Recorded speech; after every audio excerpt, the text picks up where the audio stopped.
Who is Salahaddin? In 1174, a Turkish slave named Salahaddin rose to become the Sultan of Egypt and Syria. A brilliant military mind, he quickly conquered Jerusalem and established Muslim rule there for the first time in 50 years. But his greatest legacy was the destruction of the Crusader kingdom of Jerusalem. By 1187, all of Palestine was back in Muslim hands, and Christian pilgrims could no longer safely travel to the Holy Land. The medieval world had been reshaped forever. In this episode, we're going to explore how Saladino became the most successful Muslim leader of his age, and why he remains an iconic hero in the Arab world to this day. The year is 1160, and our story begins in the bustling city of Tikritis, the capital of the Zengid dynasty in northern Syria. At this point, the Zengids controlled most of Syria and parts of Iraq. They were a far-flung empire with a diverse population of Arabs, Kurds, Persians, and Turks. And the reason they were able to control such a large area was because they had one of the largest armies in the Middle East, composed mainly of infantry armed with bows and arrows.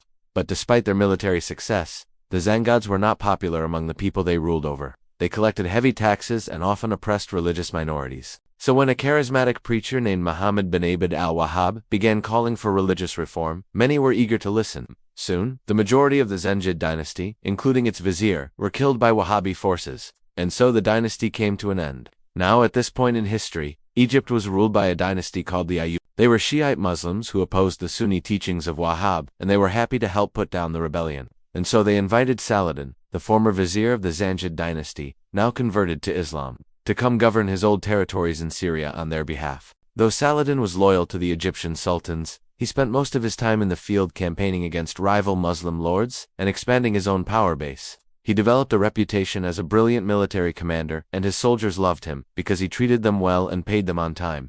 Meanwhile, to the west, the Crusader kingdom of Jerusalem was in sharp decline. Ever since the great victories of Richard the Lionheart and the Third Crusade, half a century earlier, the Christians had lost much of their territory in the Holy Land. Internal strife between the various Crusader states made it difficult to mount an effective defense against the ever-encroaching Muslims, and in 1183, a charismatic Muslim leader from the south of Egypt named Shirkuh invaded Palestine and recaptured Darum, marking the beginning of the end for the Crusader presence in the region. 3 years later, Shirkuh died and his nephew Saladin took over the campaign. Quickly realizing that the key to victory was controlling the important cities of Jaffa and Acre, he laid siege to both of them. Jaffa fell quickly, but Acre held out for 3 months. When it eventually fell, 4,000 of the defenders were put to death, and the rest were either enslaved or allowed to leave.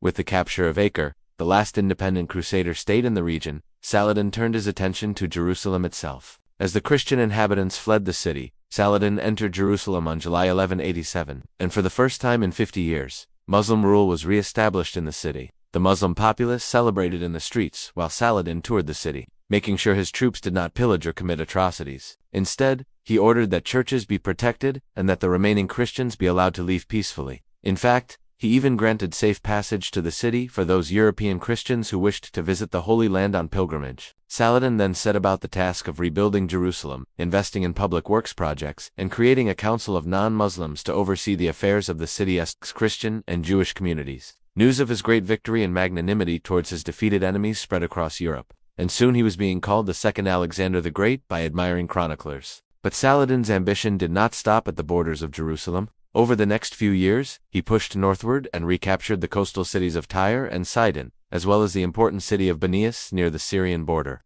With these victories, the Muslim kingdoms of Egypt and Syria were united for the first time in a century. From there, he consolidated his power and established a new capital at Damascus, where he built one of the largest palaces in the Middle East, surrounded by beautiful gardens and courtyards. It was here that Saladin spent his remaining days, ruling over a vast empire and waging jihad against the Crusaders to the west. To this day, he is revered in the Arab world as a great leader, a brilliant military commander, and a devout Muslim. Now, if you want to learn more about medieval warfare, be sure to check out the series Medieval Warfare in the description below. And as always, thanks for watching.